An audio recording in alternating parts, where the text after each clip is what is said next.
জীৱনে মৰণে চিৰদিন অসমীয়া। এই কথাষাৰ অসমৰ সংখ্যালঘু লোকসকলে পাহৰি গ'লে নহ'ব।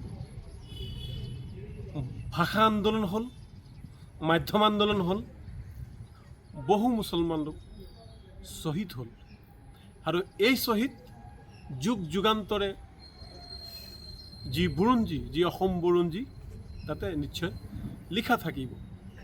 এতিয়া যি আগন্তুক চেঞ্চাছ আহি আছে, যি লোকগণনা আহি আছে, এই লোকগণনা যিমান চমু চাপিছে একাংশ বাংলা প্ৰেমী মানুহৰ সংখ্যা বাঢ়িছে। দেখিছোঁ দুই এদিন ধৰি সংখ্যালঘু লোক হৈ তেওঁলোকে বাংলা ভাষা লোকপিয়লত লিখাৰ কাৰণে আহ্বান জনাই আছে।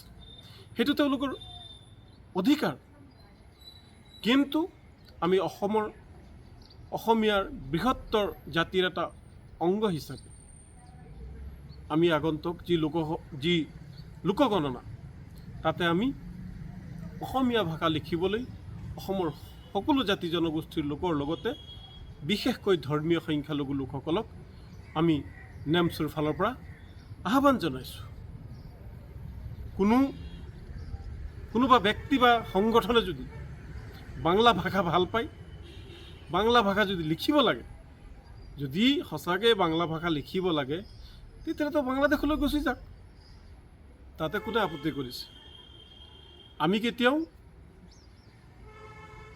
বাংলা ভাষাক বেয়া নাপাওঁ, কিন্তু যিহেতু আমি অসমীয়া জাতিৰ এটি অংগ জাতি, সেই হিচাপে আমি অসমীয়া ভাষাটোক যাতে নিজৰ মাতৃভাষা আগন্তুক লোকপিয়লত লিখে, তাৰ কাৰণে আমি বাৰম্বাৰ অনুৰোধ জনাই আহিছোঁ। আৰু অসমৰ মুছলমান লোকসকলে, বিশেষকৈ ৯৫% অসমৰ ধৰ্মীয় লোকসকলে, ধৰ্মীয় সংখ্যালঘু লোকসকলে তেওঁলোকে মাতৃভাষা অসমীয়া হিচাপে লিখিব। অকল ভাষা আন্দোলন বা মাধ্যম আন্দোলনত শ্বহীদ হোৱাই নহয়, আপোনালোকে জানে চৰাঞ্চল হওক, ধৰ্মীয় সংখ্যালঘু অধ্যুষিত অঞ্চলবিলাকত যাওক, আপোনালোকে চাব অসমীয়া মাধ্যমৰ বহু বিদ্যালয় গঢ় লৈ উঠিছে।